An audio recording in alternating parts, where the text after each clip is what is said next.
Welcome back to the Deep Dive. This is episode 3 of our journey through John Maynard Keynes' A Tract on Monetary Reform. And if you've been with us for the first two parts, we've really been in the trenches of the political side of all this. We have. We spent a lot of time on the why, the often ruthless motivations behind the currency chaos that just ripped through Europe after World War I.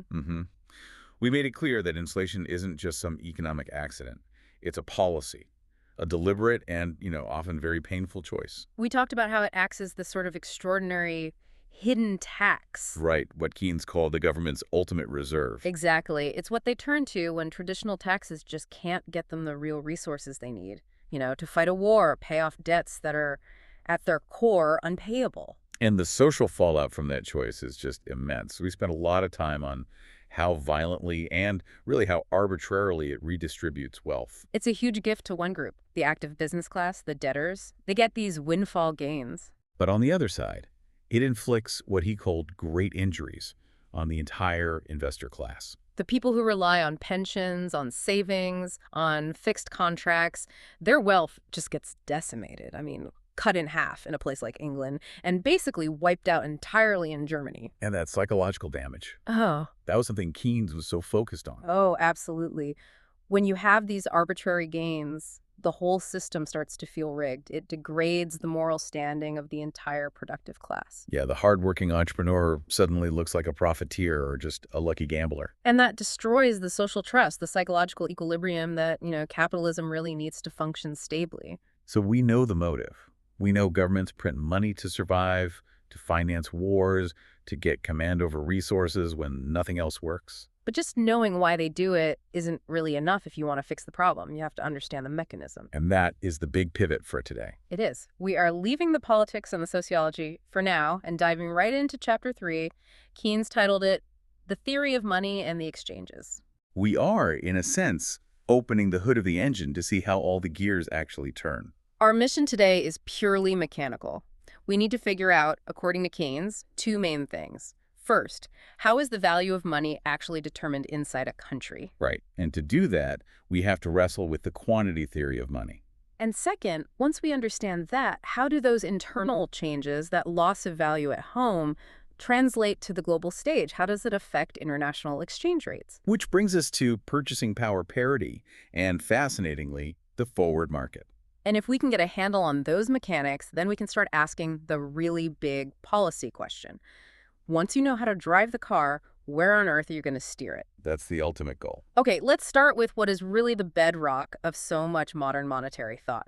The quantity theory of money, or QTM. An idea that's been around for, centuries?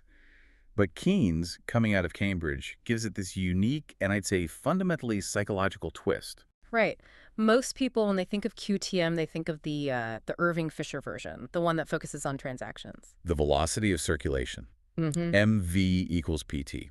It's very mechanical, all about how fast money is physically changing hands in the system. But Keynes doesn't go that route. He uses what's called the cash balance approach.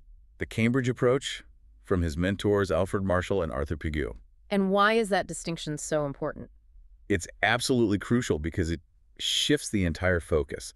Instead of looking at the flow of money, how fast it's moving, it looks at the stock of money that the public voluntarily chooses to hold. So it starts with the individual, with you or me deciding how much purchasing power we want to keep in our pocket or in our bank account. Exactly. It's about the demand for money, not just the supply. And this whole idea gets sort of formalized in what we call the Cambridge equation. Now, like you said, we're not going to get bogged down in the formula itself. No, but we have to understand the components. They are the key to this whole chapter. Absolutely. So let's break it down. First, you have the variable dollars. That's pretty simple. It's the volume of currency notes in circulation, the money supply printed by the government. Then you have PI dollars, which is the general price level, what things actually cost. And then you have the one that Keynes thinks is the real hinge of the whole system, TG dollars. This is the big one. PI represents the public's habit. It's the fraction of their total wealth that people decide to keep liquid as cash. He also brings in a total dollars for bank deposits and credit. But the core idea is in that color. So the classical lesson from this is, well, it's pretty straightforward.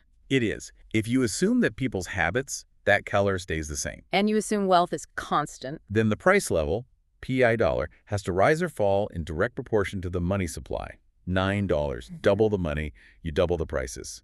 End of story. That's the long-run equilibrium view, but Keynes just rips that idea apart. He says relying on that assumption that human habits, that teller remains constant, is a total failure of practical economics. It's where theory completely misses reality, especially in a crisis.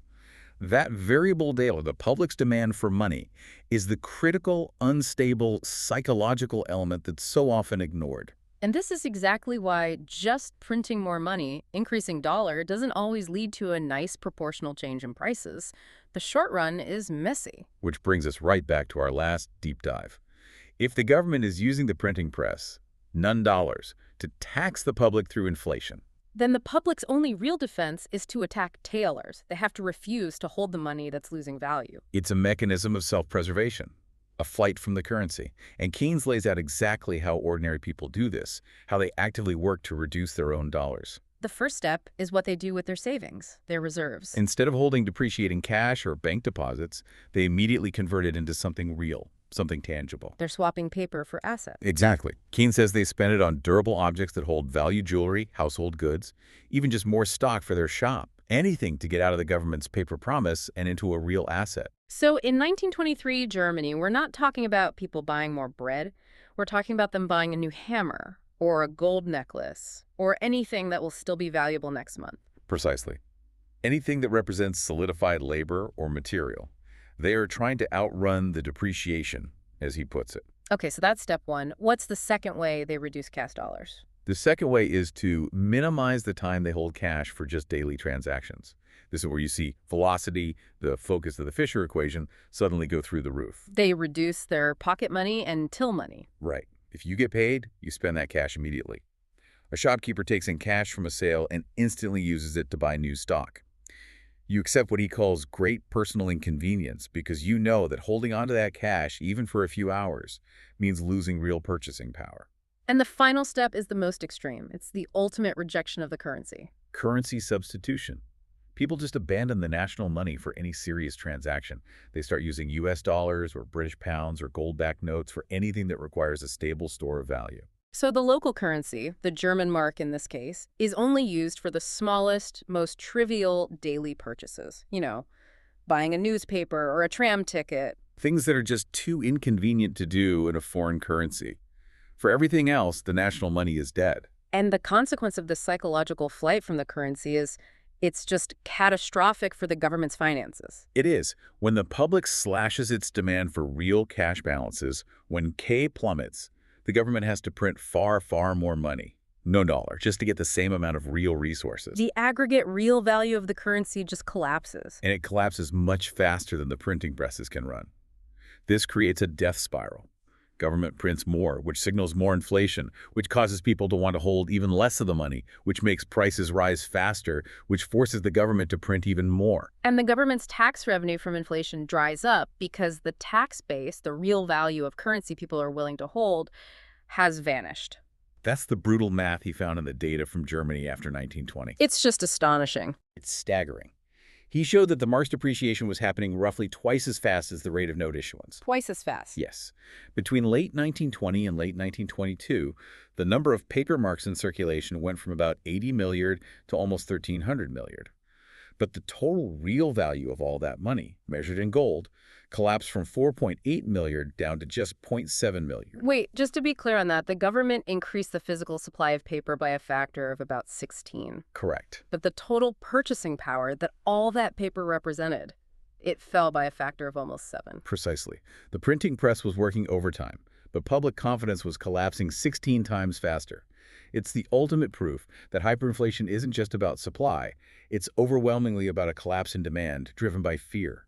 The collapse of dollars is the executioner. So we have this incredibly detailed model of short-run chaos, of policy action and human reaction. And this leads Keynes to one of his most powerful critiques of the economic thinking of his day. It does. It leads him to confront that standard academic excuse for all this volatility, which is, well, the quantity theory is probably true in the long run. The idea that eventually the storm will pass and the ocean will be flat again. And this is where he delivers his most famous and perhaps most misunderstood line in all of his work. In the long run, we are all dead. The context is everything. He isn't being cynical or nihilistic. He's making a profound point about the purpose of economics. He's not denying the long run exists. He even says, sure, if the dollar were permanently lowered by 10%, eventually prices and the money supply would settle 10% higher and people's habits would go back to normal. Right, he concedes the theoretical point.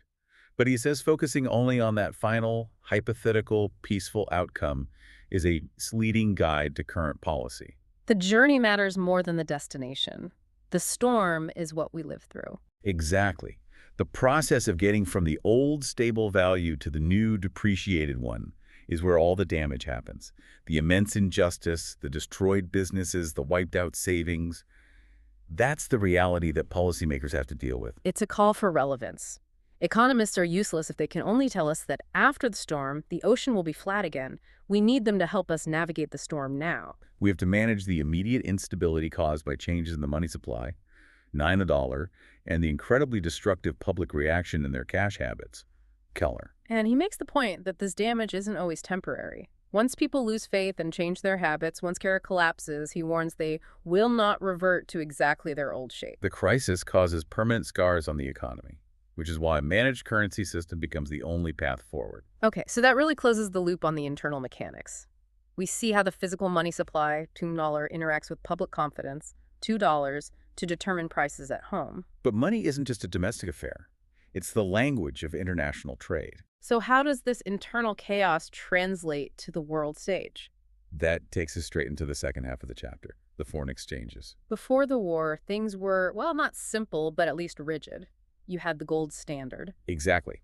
A pound was worth a certain weight of gold, a dollar was worth a certain weight of gold, so their exchange rate was basically fixed. That was the anchor. But the war forced everyone off gold. That anchor was gone, and you were left with all these floating, inflating national paper currencies. Which creates a huge theoretical problem. With no gold anchor, what determines the exchange rate between, say, the pound and the franc?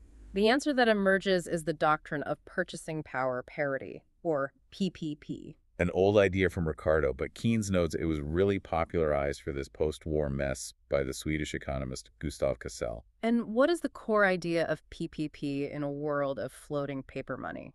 At its heart, PPP says that the exchange rate between two countries has to move towards the ratio of their domestic purchasing powers. So a unit of currency should be able to buy roughly the same basket of goods anywhere in the world once you account for the exchange rate. Precisely. If $100 can buy, say, 10 bags of coffee in New York, but the equivalent in pounds can buy 15 bags of the same coffee in London, then something is wrong. The pound is too cheap relative to what it can buy at home. And that price difference triggers what he calls the mechanism of equilibrium. Traders will exploit that. They'll buy the cheap pounds on the foreign exchange market, use them to buy the relatively cheap coffee in London, and then ship it to New York to sell for dollars. And that act of buying pounds to get the cheap goods creates huge demand for the pound, which pushes its exchange rate up until the arbitrage opportunity disappears. So trade flows naturally correct the exchange rate to reflect domestic prices. It's a powerful idea. A very powerful theoretical tool. But Keynes, being Keynes, the practical market observer, immediately starts poking holes in it.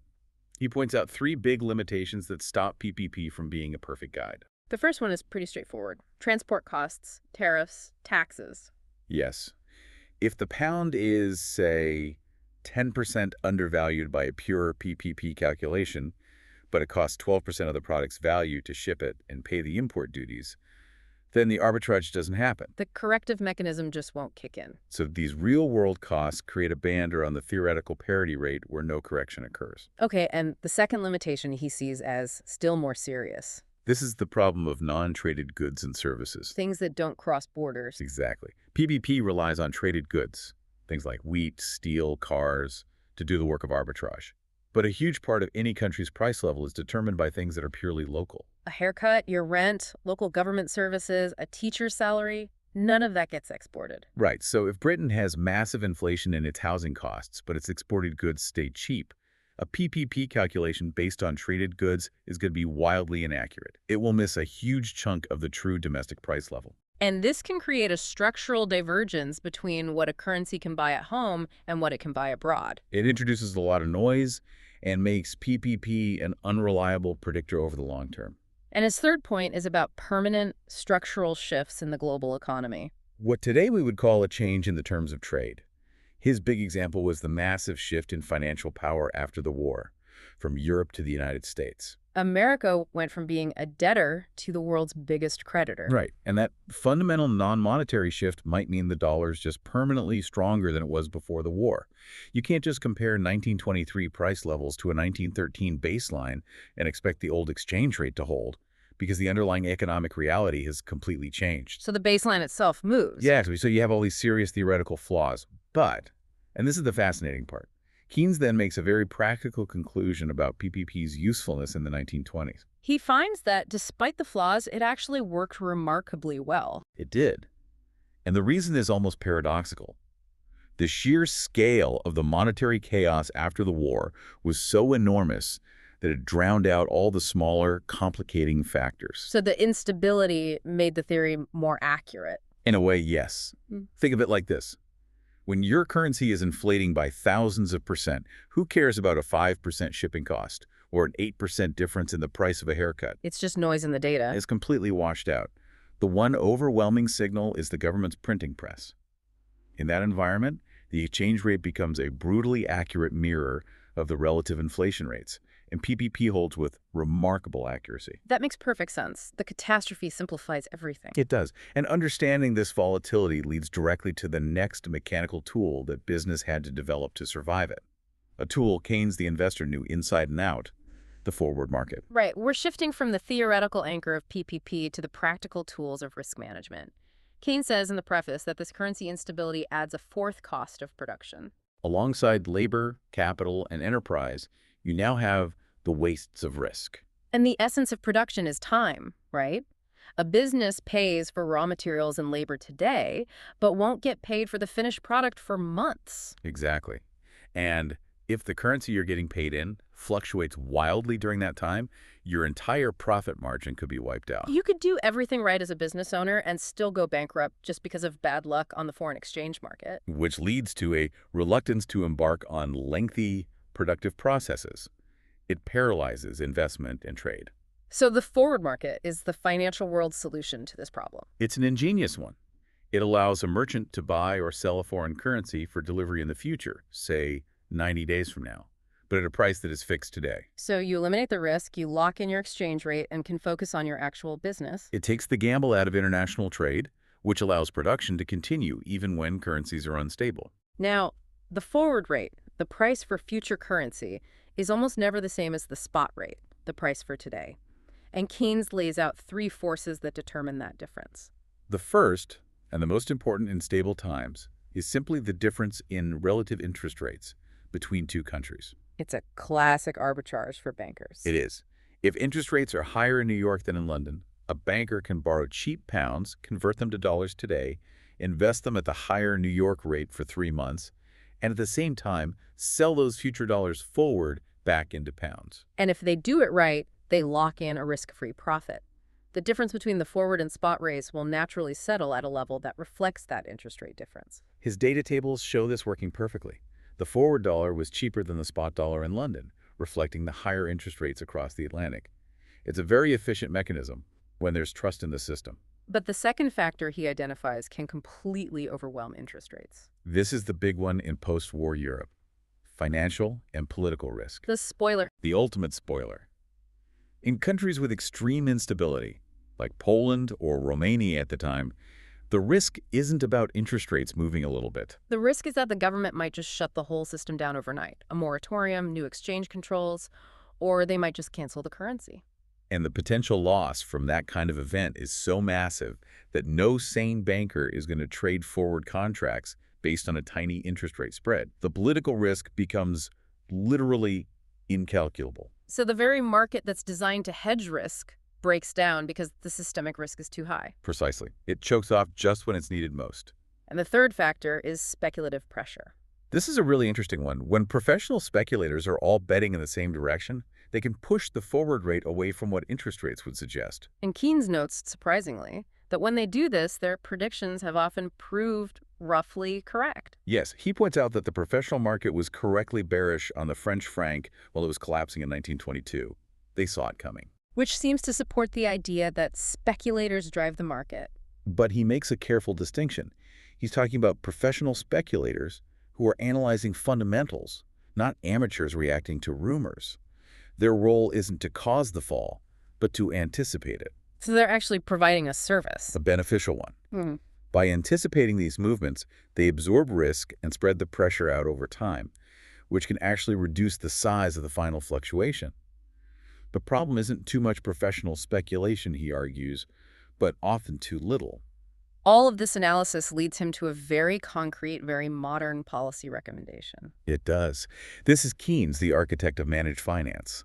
He said that in countries with volatile currencies, the state banks, the central banks, should get into the forward market themselves. They should become the market maker of last resort. Exactly. They should offer to buy and sell forward exchange to merchants at a reasonable rate to stabilize expectations and reduce that paralyzing wastes of risk. It's essentially a subsidized hedge to keep trade and production going. An incredibly sophisticated policy tool, and one that was actually adopted in the resolutions of the Genoa Conference in 1922. It shows how his technical analysis was aimed directly at building the tools of modern economic governance. And that really brings us to the grand conclusion of the chapter. After going through all these mechanical weeds, from Togato dollars to PTP to forward rates, what's the big takeaway? It all boils down to one single, inescapable realization that really defines the next century of economic policy. A managed currency is inevitable. The idea of money as some natural, automatic, God-given standard is gone. It's dead. Money is now clearly a variable influenced by two very human, very unstable things: banking policy, which controls dollars and dollars, and public psychology, which controls the dollars. And he says this even applies to gold now. The idea of an automatic gold standard is an illusion by 1923. It is, because the value of gold itself is no longer natural. It's determined by the policy decisions of the U.S. Federal Reserve, which held most of the world's gold and was effectively managing its value. So even if you're on the gold standard, you're not on an automatic standard. You're on a standard managed by a committee in Washington. As he puts it, the non-metallic managed standard had slipped in unnoticed while the economists were dozing. And since money is no longer a stable, natural measuring rod, its instability becomes this hugely destructive force that paralyzes the whole system of production. So the conclusion is firm. We have to stop pretending there's an automatic pilot. We understand the machine now, and the machine needs a skilled driver. Which leads us right to the ultimate political question. If we are now the drivers, if we have to manage this thing, what should our goal be? Where are we trying to go? And that is the perfect setup for our next deep dive, where the policy choices become incredibly stark. Okay, let's look ahead to episode 4. This is where all this theory slams into brutal political reality. In episode 4, we're going to see the battle lines drawn over the gold standard. We will be debating the ultimate policy dilemma of the 1920s: stability of prices versus stability of exchange. You have to choose. Is it more important for your currency to be stable in what it can buy at home, which stabilizes your domestic economy, wages, and employment? Or is it more important for it to have a fixed value against foreign currencies, to stabilize international trade, even if it means destabilizing your economy at home? We'll confront his famous description of the gold standard as a barbarous relic. And we'll ask, does it make sense to sacrifice your domestic economy just to maintain a fixed link to a metal whose value is now being controlled by a foreign central bank? We'll look at the two paths forward: trying to go back to the pre-war gold value through brutal deflation, or accepting reality and devaluing the currency to its new, lower level. The stability of the home economy versus the stability of the world economy. That is the debate that will define the decade. But before we sign off, let's just leave you with a final thought, rooted in the long, often dark history of this exact problem. Let's go back to the 3rd century Roman Emperor Aurelian. Just like the central bankers of the 1920s, he tried to do the right thing. After a period of terrible currency debasement, he launched a virtuous deflationary policy to restore the integrity of the Roman coin. He was trying to restore faith in money, a noble goal. But the effect on the people whose debts and wages were suddenly revalued upwards in real terms was explosive. The historian Gibbon tells us that Aurelian's deflationary zeal sparked a massive insurrection in Rome. This wasn't a small riot.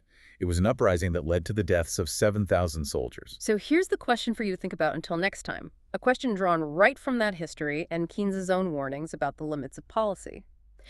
What historical evidence is there that a state can successfully enforce a high deflationary monetary standard against the weight of existing debts and the political reality of wages without risking total political or social collapse? And remember, Aurelian, the great reformer, was assassinated within a year of his attempt.